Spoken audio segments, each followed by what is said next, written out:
नमस्कार मित्रांनो, मी समर्थ विक्रम ढमाले.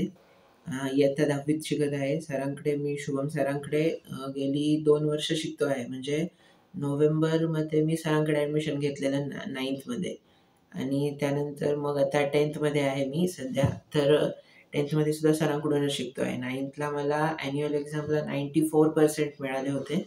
त्याच्यानंतर आता मी 10thकडे वर्षभर सरांकडून शिकतोय. ॲब्सोल्युटली म्हणजे मला विश्वास आहे की मी 95 अबाव जाणार, म्हणजे ते माझं टार्गेटच आहे आणि ते मी अचीव्ह करणार. तर हा जो विश्वास आहे तो सरांमुळे आलाय. सरांचं म्हणजे अकॅडमिक आपलं परफेक्शन आहेच आहे त्यांचं. म्हणजे ते जर सायन्स शिकवतात आहे तर त्याच्यात तर परफेक्शन आहेच आहे.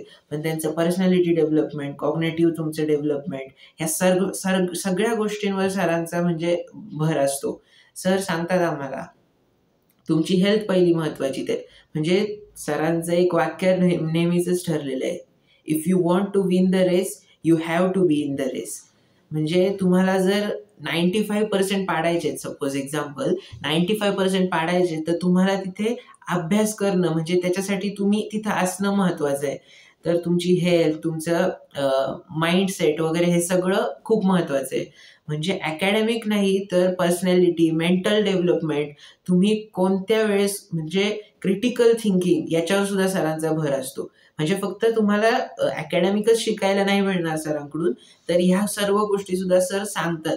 इनडिरेक्टली, डिरेक्टली, डेली लाईफ क्लासेसमध्ये रोज सांगतात. बट म्हणजे यासोबतच एक गोष्ट आहे, की तुम्हाला जर काहीतरी घ्यायचं असेल, तर तुमच्याकडे देखील नम्रता असली पाहिजे आणि तुम्हाला जर हे शिकवतायत, म्हणजे एक्स शिकवतायत, तर एक्स रिलेटेडच तुम्ही डाऊट विचारायचे. म्हणजे हे सरांचं तो रूलच म्हणायचा, की तुम्हाला एक्स शिकवतायत तर एक्स रिलेटेड. म्हणजे सायन्स शिकवताना तुम्ही जर मॅथ्सचे डाउट्स विचारत असाल, तर ते मग सरांना नाहीच आवडणार.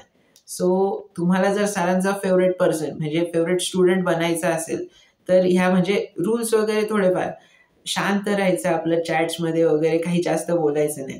बाकी योगेश सर असतात, मॅथ्स म्हणजे आरंभ मॅथ्स शिकवायला योगेश सर आहेत. तर योगेश सरांचं पण असं म्हणजे बेटा समझ आ रहा है क्या? मतलब सब कुछ. और ऐसा नहीं कि हमें मतलब हिंदी में ही बात करनी चाहिए. सर शिकवतात ते हिंदीमध्येच शिकवतात. पण तुम्हाला जर डाऊट असेल तर तुम्ही ॲब्सोल्युटली म्हणजे मराठीमधून शुभम सरांशी, निलिमा मॅमशी, त्याच्यानंतर फरीन मॅम, कोमल दीक्षित मॅम, सगळ्यांशी तुम्ही मराठीत सुद्धा बोलू शकता. म्हणजे डाउट्स असतील तर टीचर तुमच्याशी मराठीत कम्युनिकेट करतील. पण शिकवताना नॉन मराठी स्टुडंट्स पण आहेत. सो मग तेव्हा हिंदीमध्ये शिकवतात.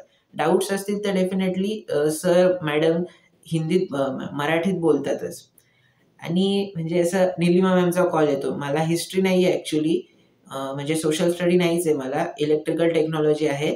पण निलिमा मॅम असं मंथली, वीकली कॉल असतो मॅमचा, कि समर कैसी चल रही है पढ़ाई? बड़ा क्यूट, बड़ी क्यूट सी मैम है, मतलब मुझे बहुत पसंद आती है. मतलब जब भी कॉल करती है, समर कैसी चल रही है पढ़ाई?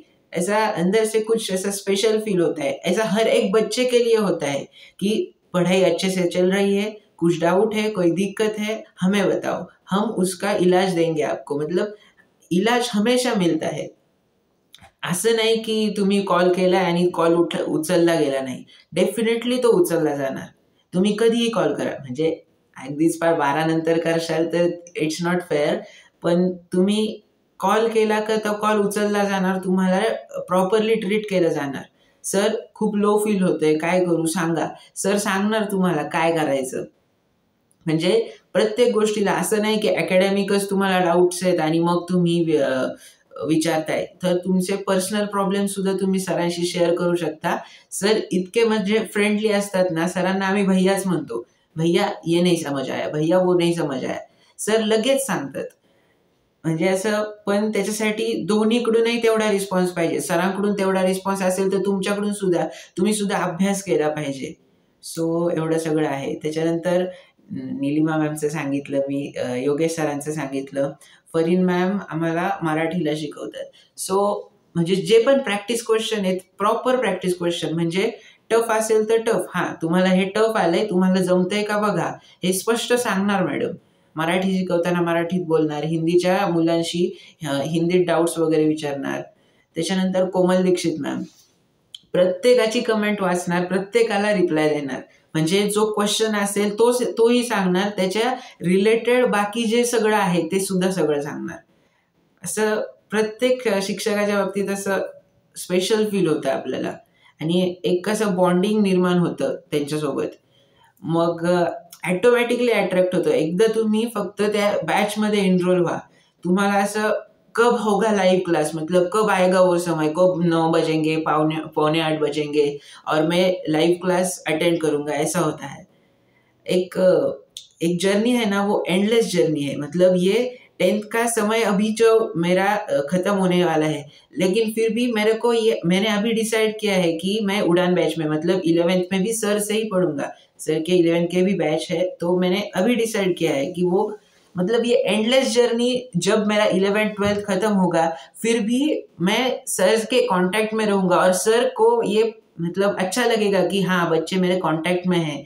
मैं बच्चों को मेरा मतलब क्या अच्छा लगता है. सर को ये कोई, मतलब मेरा एक स्टूडेंट है, अब मैं इसको ध्यान नहीं दूंगा.